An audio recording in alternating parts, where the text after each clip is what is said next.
But remember, the robot mostly has to start on this platform somewhere. It can stick off into the woods, it's fine.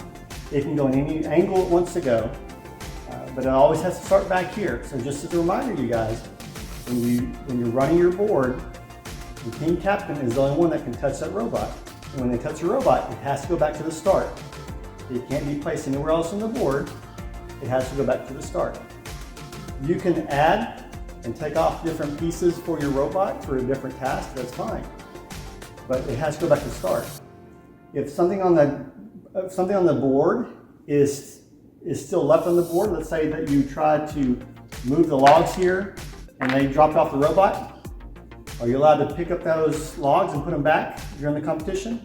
No, you'll be disqualified if you do that. So what we say during the competition is you just gotta let it lay. You don't want to touch the board, only you can touch the robot, and that's all you can touch.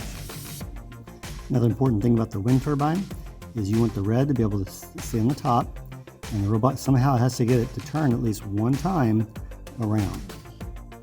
Again, for these cars, it's important that the car is facing the same direction as the one on the picture, and it has to be on top of that picture in some way. Also, in regard to the line follow, the robot can follow the line either direction. And again, each line is worth 20 points individually.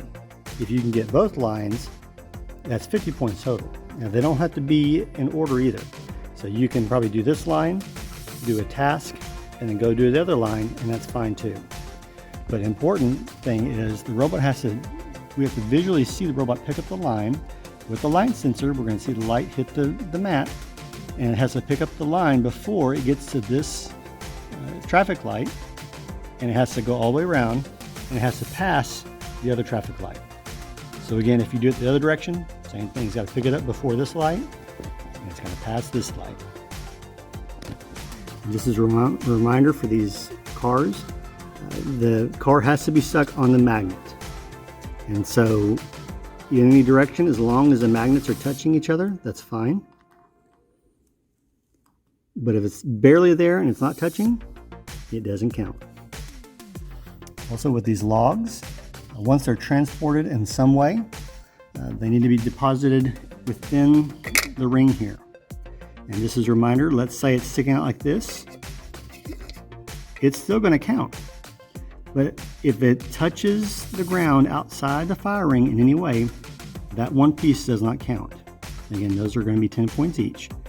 And so you want to make sure all your pieces are in there in some way.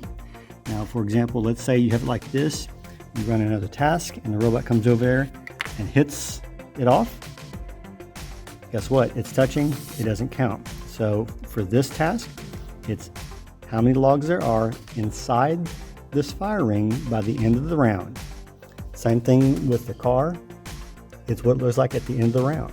Let's say you do a great job of parking your car over there, and all of a sudden your robot goes haywire and hits it off like this. Oh, does it count anymore? No, it doesn't. The same thing with the light switch. The light switch has to be on at the end of the round. If the light lever goes up like this and it's not turned on, it doesn't count. And the judge will make sure the light comes on. That way we make sure we have fresh new batteries and that kind of thing as well. But you'll notice there's a little bit of a catch right here to make sure it goes on. So y'all need to practice with that as much as you can. Reminder with a bell. The bell, you have to actually depress this plunger right here to make the sound. Now if your robot does it too slow, you can't really hear a sound. So we have to see the plunger depressed and hear the sound.